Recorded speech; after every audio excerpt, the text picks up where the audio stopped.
Je sais que c'est une question un peu indiscrète, mais est-ce qu'un sentiment de culpabilité vous tourmente ? Eh bien, aujourd'hui, nous désirons vous aider à découvrir la liberté qui découle d'une conscience tranquille. Ce n'est que par l'Évangile qu'une conscience chargée de culpabilité peut être purifiée. Le sang de Jésus nous purifie de tout péché. Voici Réveille nos cœurs. Nous continuons la série Retrouver Dieu, la joie d'une foi renouvelée. Avez-vous fait un choix dans votre vie dont vous vous sentez coupable ? Peut-être quelque chose que vous avez fait, mais que vous n'auriez pas dû faire, ou peut-être au contraire quelque chose que vous avez négligé de faire ? Si c'est le cas, voici une très bonne nouvelle. Vous pouvez être libéré de ce poids. Et aujourd'hui, on va découvrir comment. À la Maison-Blanche, il y a une lettre qui est conservée. C'est une lettre qu'un enfant a écrite au président Cleveland en septembre 1895. Voilà ce qu'elle dit. À Sa Majesté, le président Cleveland. Cher président, je suis très tourmentée et j'ai pensé qu'il fallait que je vous écrive pour vous raconter tout cela. Il y a environ 2 ans, pour autant que je m'en souvienne, ça fait 2 ans, je me suis servi de 2 timbres-poste qui avaient déjà été utilisés sur des lettres, peut-être plus de 2 fois. Ce n'est que récemment que je me suis rendu compte de ce que j'avais fait. Je suis constamment préoccupée par ce sujet et j'y pense jour et nuit. Cher président, voulez-vous bien me pardonner ? Je vous promets de ne plus jamais le faire. Vous trouverez ci-joint le coût de 3 timbres et je vous prie de me pardonner parce que je n'avais alors que 13 ans et je suis sincèrement désolée de ce que j'ai fait. Et c'est signé l'un de vos sujets. C'est amusant, n'est-ce pas ? Et pourtant, cette lettre illustre parfaitement le sujet dont on va parler aujourd'hui. Au cours des premiers épisodes de notre série Retrouver Dieu, on a parlé de la relation verticale, donc notre relation avec Dieu. L'honnêteté, l'humilité, la repentance, la sainteté et l'obéissance qui est, si l'on peut dire, le baromètre de notre juste relation avec Dieu. Donc, on a vu que toutes ces choses affectent en premier lieu notre relation avec Dieu, cette relation verticale. Et aujourd'hui, on va parler de la relation horizontale, c'est-à-dire notre relation avec les autres. Et en introduction, j'aimerais souligner combien c'est important qu'on ait une conscience tranquille vis-à-vis des autres, parce que vous voyez, selon la parole de Dieu, on ne peut pas avoir une relation verticale correcte si on n'a pas de relation horizontale correcte. C'est-à-dire pas de juste relation avec Dieu si on n'a pas de juste relation avec les autres. Étymologiquement, le mot conscience signifie con, c'est-à-dire avec, et science. La conscience, c'est simplement savoir ce qui est bien et ce qui est mal. Si vous avez une conscience, vous connaissez la différence entre le bien et le mal. Quelqu'un a dit que notre conscience est le radar de notre cœur. Quand on a mauvaise conscience, c'est comme ces points lumineux qui apparaissent sur un écran radar. On sait qu'il y a un problème, on sait par exemple qu'un orage se prépare. Si on a une bonne conscience ou une conscience tranquille, il n'y a rien qui nous accuse. Il n'y a pas de problème, la météo est favorable, pas de perturbation dans notre cœur. Quelqu'un a dit « La mauvaise conscience provoque plus d'insomnie que le café ». Et dans sa lettre, le petit garçon écrivait au président « J'y pense jour et nuit », c'est-à-dire ça me perturbe, ça m'empêche de dormir. Ça, c'est le rôle de notre conscience. Quand on a péché, j'utilise le terme global, quand on a péché, notre conscience nous le fait savoir. Il y a plusieurs illustrations frappantes de ce fonctionnement de la conscience qu'on peut trouver dans les Écritures. Il y a notamment dans l'Ancien Testament 2 exemples qui concernent David. Dans le premier livre de Samuel, au chapitre 24, il y a là bien sûr tout un contexte que plusieurs d'entre vous connaissez déjà, mais je ne vais pas reprendre tout ça en détail ici. Mais écoutez ce qui est arrivé à David quand il a fait quelque chose qu'il n'aurait pas dû faire. Premier livre de Samuel, chapitre 24, on peut lire au verset 5. « David se leva et coupa doucement le pan du manteau de Saül. » Saül, c'était le roi égocentrique dont la présence sur le trône empêchait l'accomplissement des promesses que Dieu avait faites à David. Et David, il était tenté de prendre les choses en main et puis il était encouragé par ses compagnons qui lui disaient « Vas-y, elle est à toi cette royauté, prends-la. Et si tu ne veux pas tuer Saül, donne-lui au moins une bonne leçon. » Et donc à cette occasion, David s'est levé pendant que Saül était seul et qu'il était inconscient du danger, et il a simplement coupé un pan du manteau de Saül. Et voici le passage qui nous intéresse. Après cela, David sentit son cœur battre parce qu'il avait coupé le pan du manteau de Saül. Alors David n'avait pas tué Saül, il n'avait même pas permis à ses guerriers de lui dresser une embuscade, il avait juste coupé une partie de son manteau. Mais il sentit son cœur battre très fort. C'est le terme. Et ça, c'est la conscience de David qui lui disait « T'aurais pas dû faire ça ». Le deuxième livre de Samuel au chapitre 24 également nous donne un autre exemple. Au verset 10, il est écrit « David sentit battre son cœur après qu'il eut ainsi fait le dénombrement du peuple ». Vous pouvez lire ce chapitre si vous voulez savoir pourquoi David avait fait le recensement du peuple d'Israël. Vous verrez que c'était pour de mauvaises raisons. C'était pas ça que Dieu voulait. Et David dit à l'Éternel « J'ai commis un grand péché en faisant cela ». Donc son cœur s'est mis à taper très fort. Il avait fait le recensement du peuple et sa conscience lui a dit « T'aurais pas dû faire ça, tu as péché ». Et David a reconnu cela devant le Seigneur. « Tu as raison, j'ai commis un grand péché en faisant cela ». Et ce que je vois dans ce texte, c'est que David, que nous connaissons pour avoir été un homme selon le cœur de Dieu, avait une conscience sensible et que lui-même était quelqu'un de réceptif. Quand sa conscience l'a repris, il a été suffisamment sensible et réceptif pour dire « j'ai péché ». Donc la question est-ce qu'on a une conscience sensible ? Ou on pourrait se demander aussi quel est le degré de sensibilité de ma conscience.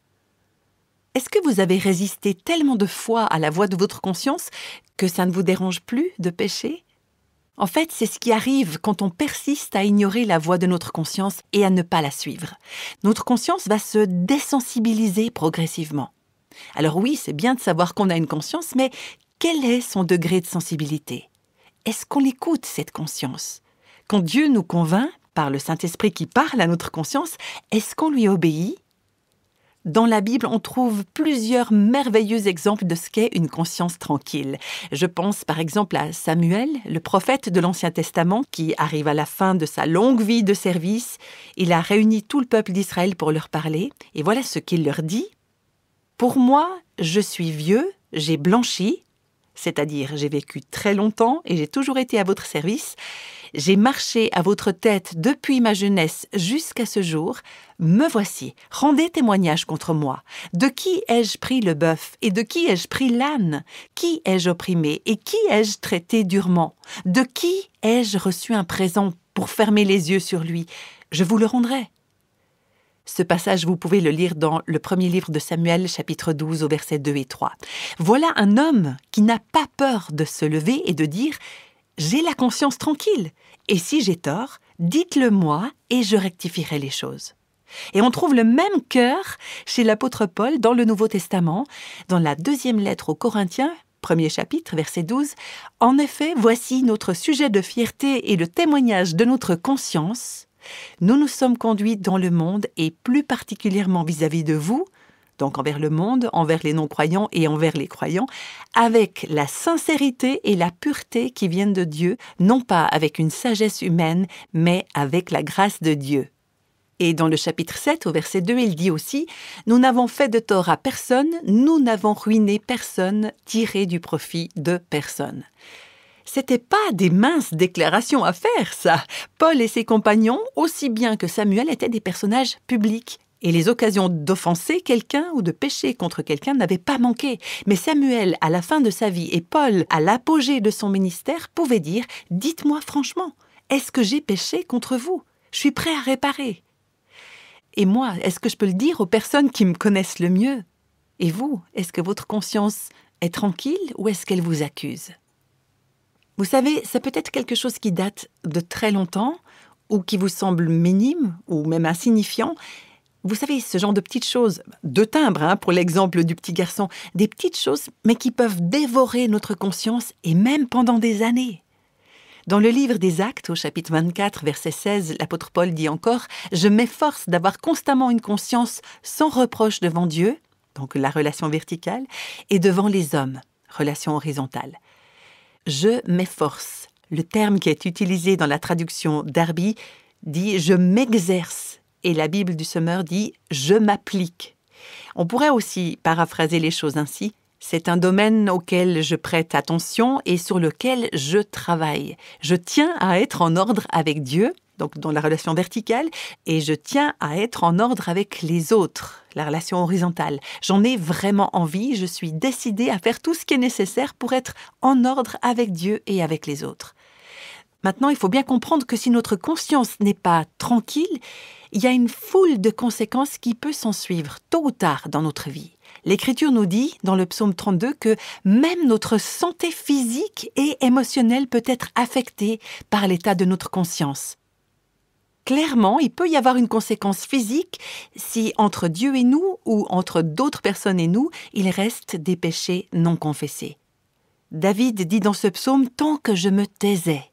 Dans ce contexte, ça signifie tant que j'ai gardé le silence sur mon péché, tant que je l'ai caché, tant que je n'ai pas voulu qu'il apparaisse à la lumière. Et David pense là à l'adultère qu'il a commis avec Bathsheba. Tant que je me taisais, mes os se consumaient, je gémissais toute la journée, car nuit et jour, ta main s'apesantissait sur moi. Ça vous fait pas penser à ce que le petit garçon écrivait au président « Nuit et jour, j'arrête pas d'y penser ». Et David dit « Ta main s'apesantissait sur moi, ma vigueur n'était plus que sécheresse comme celle de l'été. » Vous voyez, on a besoin de lubrifiant pour nos articulations. Nos articulations peuvent manquer de liquide et nos os aussi peuvent s'assécher. Ce sont des faits physiologiques. C'est incroyable, c'est merveilleux ça. Dieu n'a pas conçu notre corps pour qu'il porte le poids de péchés non confessés.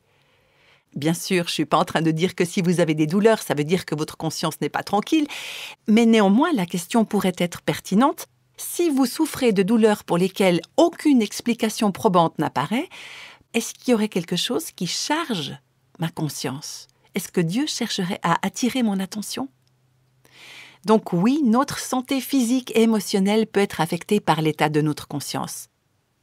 Et il y a quelque chose d'autre encore. Si on n'a pas une conscience tranquille, on sera certainement effrayé et intimidé au moment de partager la bonne nouvelle de l'Évangile à d'autres personnes autour de nous. Et si on commence à en parler, certainement que Satan va utiliser du chantage pour nous faire taire.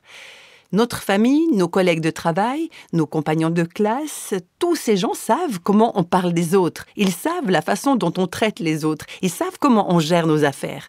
Si notre conscience n'est pas tranquille, si on a laissé passer le péché sans le confesser, si on a arnaqué des gens, en acte ou en parole, ces gens le savent. Et là, si vous me permettez l'expression, on leur donne des munitions pour s'opposer à l'Évangile. Et alors on va se dire, je ne peux pas partager l'Évangile avec mon mari, ou avec mon fils, ma fille, mon voisin, mon collègue de travail, parce que je me suis conduit comme une imbécile. Et Satan aura beau jeu de vous souffler à l'oreille, je ne vois pas comment tu pourrais leur parler de Jésus. Et c'est pour ça qu'on trouve ce passage dans la Bible, dans 1 Pierre, chapitre 3, verset 16, qui dit « En gardant une bonne conscience, afin que là même où ils vous calomnient, comme si vous faisiez le mal, ceux qui critiquent votre bonne conduite en Christ soient couverts de honte. » Ne pas avoir une conscience tranquille peut conduire au naufrage de notre foi. C'est ce que dit Paul dans la première lettre à Timothée, chapitre 1, verset 19, « En gardant la foi et une bonne conscience. » Cette conscience, quelques-uns l'ont perdue et ils ont fait naufrage par rapport à la foi. Il peut arriver qu'on voit quelqu'un qui a confessé Christ, qui a marché avec lui, qui connaissait Jésus, qui connaissait sa parole et qui, inexplicablement, se met à déraper, à sombrer dans l'abîme et vous vous demandez « mais qu'est-ce qui s'est passé ?» Elle a peut-être laissé passer une chose et puis une autre encore et avant même qu'elle s'en aperçoive, tout le monde a pu constater que sa foi avait fait naufrage. Et tout le monde s'est demandé « mais pourquoi ?» C'est une image un peu choc, mais si on pouvait faire l'autopsie de l'âme de cette personne et observer les choix successifs qu'elle a faits dans sa vie, on verrait peut-être qu'elle n'a pas cherché à garder une conscience tranquille. Si notre conscience n'est pas tranquille et qu'on essaie de la faire taire ou de l'ignorer, elle va finir par être comme anesthésiée ou cautérisée et on perd notre sensibilité à l'Esprit de Dieu. Une mauvaise conscience est en fait un cadeau de Dieu. C'est un avertissement, c'est une lumière qui clignote sur le tableau de bord. Vous savez, récemment, il y a un voyant qui s'est allumé sur le tableau de bord de ma voiture. C'était marqué « Entretien requis ». Moi, j'ai aucune idée de ce qui se cache sous le capot. Tout ce que je sais faire avec une voiture, c'est la mettre en marche. Mais la personne qui a fabriqué cette voiture a fait en sorte que, quand il y a quelque chose qui ne va pas, ce voyant s'allume. Notre conscience, c'est le voyant sur le tableau de bord qui dit « Il y a quelque chose dont tu dois t'occuper, il y a quelque chose qui doit être mis en ordre ». Donc, il faut traiter ce problème qui a été soulevé par notre conscience, il faut le laisser venir à la lumière, et puis s'humilier et demander pardon à Dieu et à tous ceux envers qui on a pu mal se conduire. C'est ce que Jésus nous dit dans l'évangile de Matthieu, chapitre 5, versets 23 et 24. « Si tu présentes ton offrande à l'autel, c'est-à-dire si tu offres ta louange à Dieu, si tu es au service du Seigneur, si tu veux l'honorer, et que là, tu te souviennes que ton frère a quelque chose contre toi, laisse là ton offrande devant l'autel. Ça veut dire stop, arrête-toi, ne fais plus rien d'autre. Et va d'abord te réconcilier avec ton frère, et puis viens présenter ton offrande. » Dieu n'en a rien à faire de nos offrandes, de notre service, de tout ce qu'on peut faire pour lui, si on se conduit mal envers les autres, envers les gens qui nous entourent. Peut-être qu'il s'agit de ce qui se passe entre les quatre murs de notre maison, ce que personne ne peut voir ni ne connaître, mais on sent notre conscience qui n'est pas tranquille et Dieu qui nous dit « Fais pas semblant de m'adorer, c'est inutile de m'apporter tout ton bazar, j'en ai pas besoin, ce que je veux, c'est toi, et j'aimerais que ton cœur soit tranquille, qu'il soit pur. » Est-ce que vous vous souvenez de ce que le fils prodigue a dit quand il est retourné chez son père ?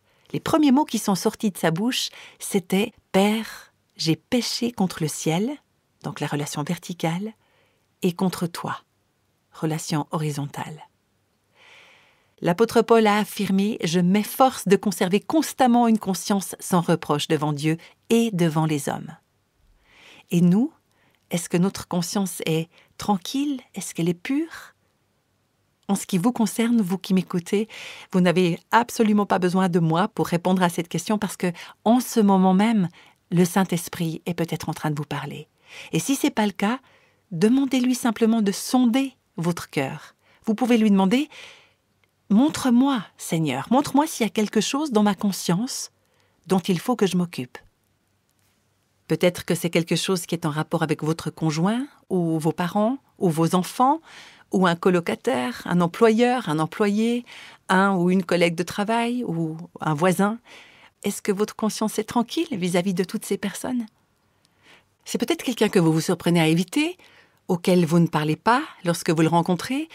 Il peut s'agir aussi d'une personne que vous avez peur de croiser à cause de quelque chose que vous lui avez dit ou que vous avez fait, et vous n'êtes jamais revenu vers elle pour mettre les choses en ordre. Ou il y a peut-être quelqu'un avec qui vous avez un conflit non résolu et que vous vous contentez d'essayer de balayer tout ça sous le tapis. Est-ce qu'il y a une offense que vous avez dissimulée, que vous espérez que personne ne découvre? Ou alors peut-être une dette impayée, ou un objet que vous avez volé, ou une personne que vous avez trompée, un objet que vous avez emprunté et que vous n'avez jamais rendu, ou alors un acte illégal que vous avez commis? Peut-être que vous avez été paresseux, irrespectueux, grossier, malhonnête. Peut-être que vous avez refusé l'autorité de quelqu'un en place. Obtenir une conscience tranquille, ça demande un engagement de notre part. Et je vous encourage à prendre cet engagement, à entrer dans ce processus pour mettre en ordre les torts du passé et ensuite faire tout ce qui est nécessaire pour garder notre conscience tranquille. Ne pas laisser moisir les choses. Pourquoi est-ce qu'on aurait besoin des années après, de regarder en arrière et de dire comme ce petit garçon, il y a 2 ans, j'ai commis un péché. Non, traitez le problème tout de suite. Traitez-le dès que Dieu vous le montre. Réglez ce qui concerne votre passé et puis à partir de maintenant, gardez une conscience tranquille, qu'il s'agisse de grandes choses ou de petites choses. C'est possible qu'en ce moment même, le Saint-Esprit vous pousse à faire quelque chose. Alors, si vous n'êtes pas en mesure de vous occuper tout de suite de cette affaire, est-ce que vous seriez d'accord de vous engager vis-à-vis de vous-même? Oui, je vais mettre ça en ordre. Je vais aller voir cette personne et je vais confesser ce que j'ai fait. Je vais lui demander pardon et je demanderai à Dieu de me donner une conscience pure, une conscience tranquille vis-à-vis d'elle ou de quelque personne que ce soit. L'Épître aux Hébreux parle du sacrifice que Christ a offert pour nous sur la croix. C'est le cœur de l'Évangile. L'auteur nous dit, au chapitre 10, verset 22, « Approchons-nous donc de Dieu avec un cœur sincère, une foi inébranlable, le cœur purifié d'une mauvaise conscience et le corps lavé d'une eau pure. Ce n'est que par l'Évangile qu'une conscience chargée de culpabilité peut être purifiée. Un autre passage dans la première lettre de Jean, chapitre 1, verset 7, nous dit que le sang de Jésus nous purifie de tout péché. C'est pas la confession de mon péché qui va purifier mon cœur, c'est le sang de Jésus. C'est la foi en son sacrifice. Il a payé ma dette pour ce péché. Mais je dois être prêt ou prête à l'amener à la lumière, à le reconnaître, à le confesser et, le cas échéant, à en demander pardon. Ça fait plusieurs années que cette étude « Retrouver Dieu » a été diffusée pour la première fois et l'autre jour, sur mon ordinateur, je suis retombée sur des fichiers où j'ai conservé les témoignages de personnes qui m'ont écrit pour me dire comment, en réponse à cette étude, elles avaient mis en pratique ce principe et comment elles avaient obtenu et maintenu une conscience tranquille. Et j'aimerais partager quelques-uns de ces témoignages avec vous. Ils sont tous différents, ils n'ont peut-être rien à voir avec ce dont Dieu vous parle à vous, mais Dieu s'en servira peut-être pour vous montrer comment ça fonctionne et à quoi ça ressemble. Il y a une femme qui raconte que quand elle avait envoyé sa candidature pour entrer dans une école biblique, elle avait délibérément omis de mentionner son passé de toxicomane. Elle avait peur de ne pas être acceptée si elle disait la vérité, alors elle n'a rien dit. Et durant les années qui ont suivi, quand elle envoyait ses demandes d'emploi, elle était amenée à mentionner son éducation, ses études, etc. Et elle se sentait encore plus coupable. Et puis, elle a suivi l'étude « Retrouver Dieu » où on abordait justement ce sujet d'une conscience tranquille. Et voilà ce qu'elle nous en dit. Quand j'ai lu ces témoignages de personnes qui avaient confessé leurs péchés et qui en avaient éprouvé un véritable soulagement intérieur et qu'elles avaient expérimenté la grâce de Dieu d'une manière nouvelle, j'ai été convaincue de ce que je devais faire. Donc cette femme savait qu'elle devait écrire une lettre à l'école où elle avait menti lors de sa candidature et leur confesser son péché et leur demander humblement de la pardonner. Mais bien sûr, elle était inquiète parce que si elle envoyait la lettre, est-ce qu'il n'allait pas annuler son diplôme ? Et elle écrit « Finalement, j'ai cédé au Saint-Esprit qui, j'en suis sûre, en avait assez que je l'attriste. » Et 2 semaines plus tard, elle a reçu une réponse de la part du directeur de l'école. Et elle nous explique « C'était vraiment une journée de grâce. » Notez bien, Dieu fait grâce aux humbles, c'est ce que dit la Bible. Donc elle s'est humiliée et Dieu lui a fait grâce. Elle écrit « Le directeur m'assurait que ma confession ne changeait rien à mon statut vis-à-vis de l'école. Il disait également que l'humilité et l'honnêteté qu'il a senties dans mes paroles avaient joué un rôle important dans sa décision. » On n'aura jamais la conscience tranquille si on n'est pas prêt à marcher dans l'humilité et dans l'honnêteté. On a déjà parlé de ces qualités, mais là, on entre vraiment dans le concret. L'humilité, en pratique, ça ressemble à quoi ? Eh bien, ça consiste en particulier à accepter de revenir en arrière quand j'ai mal agi et à purifier ma conscience. Il y a un autre auditeur qui m'a envoyé un email que je garde très précieusement. J'aimerais pouvoir vous le lire en entier, mais il est trop long, donc je vais juste le résumer. Dans son adolescence, cet homme avait volé un tas de pièces de 25 cents dans une station de lavage de voitures, dans un distributeur qui n'était pas fermé à clé. Et il n'avait jamais rien dit à personne. Mais quand il a suivi l'étude « Retrouver Dieu », eh bien, Dieu a commencé de lui parler de ça. Alors, il l'a d'abord confessé à sa femme, et ils ont prié ensemble. Ensuite, il s'est rendu à la station de lavage, il a raconté son histoire à un employé et il a demandé qui était le propriétaire pour pouvoir le contacter. Alors, le préposé était assez perplexe, mais il lui a donné l'adresse du propriétaire. Et donc, cet homme lui a écrit une lettre, il lui a confessé ce qu'il avait fait et il lui a expliqué que Dieu avait travaillé son cœur et qu'il voulait être en ordre avec Dieu et avec son prochain. Et dans l'enveloppe, il a mis un chèque de 300 $, ce qu'il estimait être le montant qu'il devait, peut-être avec les intérêts accumulés pendant toutes ces années, je ne sais pas. Et puis, il racontait dans son email qu'il avait passé une longue et dure semaine à attendre la réponse du propriétaire de cette station de lavage.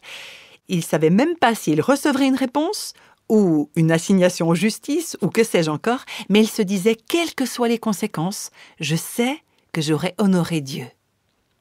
Et finalement, il a reçu une réponse du propriétaire qui le remerciait d'avoir rendu cet argent. Cet homme était dans les affaires depuis 32 ans, il avait possédé plus de 700 stations de lavage et il a dit à l'homme qui avait écrit la lettre que par le biais de cette entreprise, il avait rencontré des dizaines de milliers de personnes, mais qu'il n'avait jamais reçu une lettre comme celle-là. Et il lui a écrit « Votre lettre a été comme une bouffée d'air frais pour moi. Penser que vous avez été amené à rendre cet argent et à demander pardon pour une farce d'enfant vieille de 22 ans, ça m'a bouleversée. Merci d'avoir écouté votre cœur et de m'avoir contacté. Il est évident que je vous pardonne et que je vous remercie. » Et le propriétaire a joint les 300 $ que l'homme lui avait envoyés et il en a ajouté 200 autres en disant « Veuillez remettre cette somme à votre église ». Voilà qui pourrait être une méthode originale de collecte de fonds, n'est-ce pas? Il y a une autre auditrice qui a écrit « Vous avez parlé de la nécessité d'avoir une conscience tranquille et pure et de mettre les choses en ordre avec ceux à qui on a fait du tort. Et vous nous avez mis au défi d'écouter la voix du Saint-Esprit et d'agir en fonction de la conviction qu'il nous donnerait. Et avant même que vous ayez fini de parler, je me suis mise à pleurer parce que je savais que Dieu m'appelait à aller trouver ma meilleure amie et à lui demander pardon pour un mensonge que je lui avais dit il y a plus de 9 ans de ça. Toute la journée, ça m'a trotté dans la tête. Comment je pouvais m'y prendre? Est-ce que je pouvais vraiment être sûre que c'était Dieu qui me poussait à faire ça? Mais je me suis accrochée aux promesses de Dieu que vous nous aviez rappelées et que le fait d'être droite devant Dieu et devant mon ami aurait sur ma vie un pouvoir libérateur et purificateur. Et ce soir-là, presque noyée par mes larmes de chagrin et de repentir, j'ai envoyé un email à mon ami qui habitait très loin et je lui ai dit que j'avais besoin de lui demander pardon. De peur de perdre son amitié, je lui avais menti en prétendant être arrivée pure à mon mariage. Et j'avais honte parce que je pensais que si elle savait la vérité, elle serait dégoûtée de moi et qu'elle me trouverait trop pervertie pour rester son amie. Alors j'avais menti. Et pendant plus de 9 longues années, Satan m'a tourmentée avec ce mensonge que j'avais dit et il me faisait croire que si je confessais la vérité à mon amie, ça la blesserait trop profondément. Et cette femme a reçu une réponse de son amie. Elle raconte « Mon amie aussi a pleuré, mais elle a pleuré de compassion pour la douleur que ce mensonge m'avait causée. Elle regrettait de ne pas avoir suffisamment su m'exprimer son amour pour que je sache que son amour était inconditionnel et qu'il durerait quoi qu'il arrive. Et elle a pleuré aussi en voyant avec quelle puissance Dieu agissait dans ma vie pour me convaincre de lui demander pardon. Tout ce qu'elle avait à exprimer à mon égard, c'était de l'amour et encore de l'amour. » En fait, on voit que c'est exactement le contraire de ce que cette femme avait craint de voir se produire, n'est-ce pas? Et elle ajoute encore « Je prie Dieu d'utiliser cette expérience libératrice pour m'aider à le servir pour son royaume. » C'était pas facile de mettre les choses en ordre avec Dieu et avec les autres, mais ça en valait vraiment la peine. Et il y a un autre témoignage encore. J'oublierai jamais ce jour où une femme est venue me trouver après avoir suivi l'étude « Retrouver Dieu » et quand elle m'a dit « Il y a quelque chose que je dois confesser à mon mari. Je le sais, mais je ne sais pas comment m'y prendre. Est-ce que vous pouvez m'aider ?» Et puis elle m'a raconté que plusieurs années auparavant, elle avait eu une relation adultère. Elle n'avait jamais rien dit à personne. À l'époque, son mari avait eu des soupçons, mais elle lui avait menti, elle l'avait assuré qu'il ne se passait rien. Elle comptait bien emporter ce secret dans la tombe. Elle me disait, étant donné l'état de notre couple, je voulais tout faire pour éviter de faire des vagues. Et alors que je discutais avec cette femme, je voyais bien que le Saint-Esprit parlait tellement fort à son cœur qu'elle ne pouvait plus continuer comme ça. Alors je l'ai prise dans mes bras, on a pleuré, on a prié ensemble et on a discuté de la manière dont elle pourrait aborder la question avec son mari. Elle y avait longtemps réfléchi et elle comprenait que ce serait un choc terrible pour lui. Et j'aimerais juste vous donner un petit conseil à ce propos. Si vous devez faire une confession de cet ordre-là dans le cadre de votre mariage, peut-être que ce serait sage de faire appel à une tierce personne pour vous aider à réfléchir à la manière la plus judicieuse de le faire. Et cette femme, le même soir, elle a confessé son péché à son mari. Je ne vais pas vous mentir, ça a été très très difficile. C'était extrêmement douloureux et le mariage a pris un sérieux coup dans l'aile. Mais j'ai vu Dieu faire une œuvre étonnante au sein de ce couple et dans la vie de cette femme en particulier. Ça a été tout un processus long, douloureux, mais dans ce couple, il y a eu des lignes de communication qui se sont rouvertes, la confiance a été restaurée, et elle et son mari ont pu expérimenter un amour et une unité plus profonds qu'ils ne l'avaient jamais imaginé. Alors que je vous raconte ces témoignages, je sais que le Saint-Esprit est en train de parler à nos cœurs, à nos consciences. Et j'aime le verset dans la première lettre de Timothée au chapitre 1, ce verset 5 qui dit « Le but de cette recommandation, c'est l'amour qui vient d'un cœur pur, d'une bonne conscience et d'une foi sans hypocrisie. » Vous savez, j'ai vu des gens confesser une fraude au fisc. J'ai vu d'autres personnes verser à leur église des dîmes qu'ils avaient négligé de donner, ou d'autres encore se livrer à la justice pour des crimes qu'ils n'avaient jamais avoués auparavant.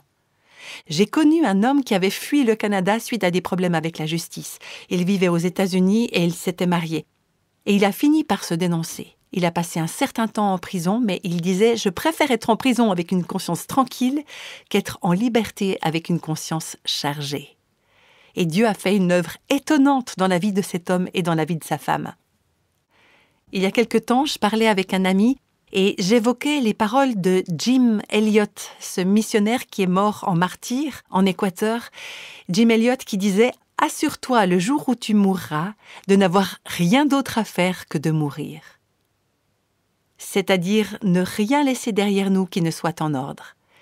Et quand il a entendu ça, mon ami a dit « Waouh, j'ai du pain sur la planche !» Alors est-ce que pour nous aussi, il y a du pain sur la planche ? Rappelons-nous que Dieu fait grâce aux gens qui sont humbles. Alors n'ayons pas peur de faire un pas d'obéissance, de nous engager dans notre cœur. Seigneur, par ta grâce, je veux avoir une conscience pure envers toi et envers les autres. Quoi qu'il en coûte. J'entre dans cette démarche d'humilité. Je vais revenir sur mes pas, je vais confesser mon péché et je vais demander pardon. Je veux pas seulement avoir une conscience tranquille et pure, je veux aussi garder une conscience pure et tranquille envers toi et envers les autres. Seigneur, je crois que tu es en train de parler à notre cœur. Je crois que tu es en train de nous convaincre. C'est toi qui travailles dans nos consciences. Peut-être que plusieurs se demandent, mais est-ce que c'est vraiment le Saint-Esprit qui me parle ou est-ce que c'est le diable ? Nous pouvons savoir quand c'est le Saint-Esprit qui nous convainc. L'Esprit Saint ne se contente pas de généralités, il met le doigt sur des points spécifiques et il ne nous accuse pas. Il nous appelle à obtenir et à recevoir la grâce et le pardon. Alors je te prie, Seigneur, de nous faire la grâce d'obéir, quoi que tu nous dises, quoi que tu nous montres, et on aura la joie de savoir que nos péchés sont pardonnés et que notre conscience est tranquille, elle est pure vis-à-vis de toi et vis-à-vis des autres. C'est au nom de Jésus que je te le demande. Amen.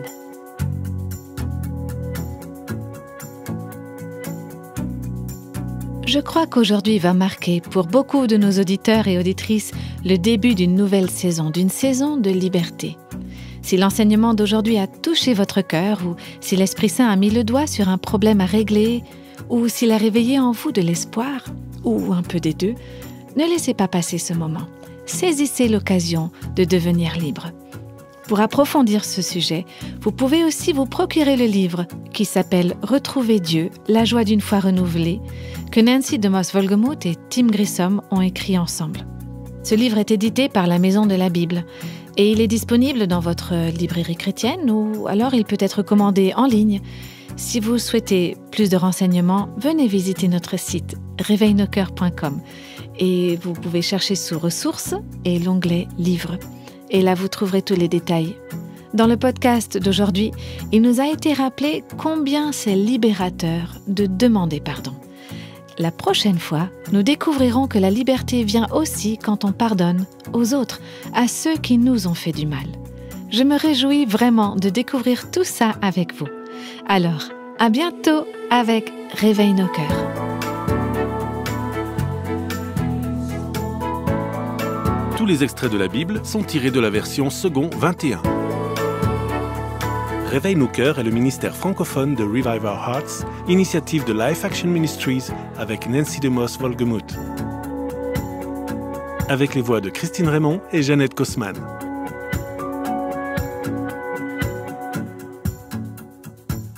Quelle que soit la saison de votre vie, Réveille nos cœurs vous encourage à trouver la liberté, la plénitude et à porter du fruit en Christ.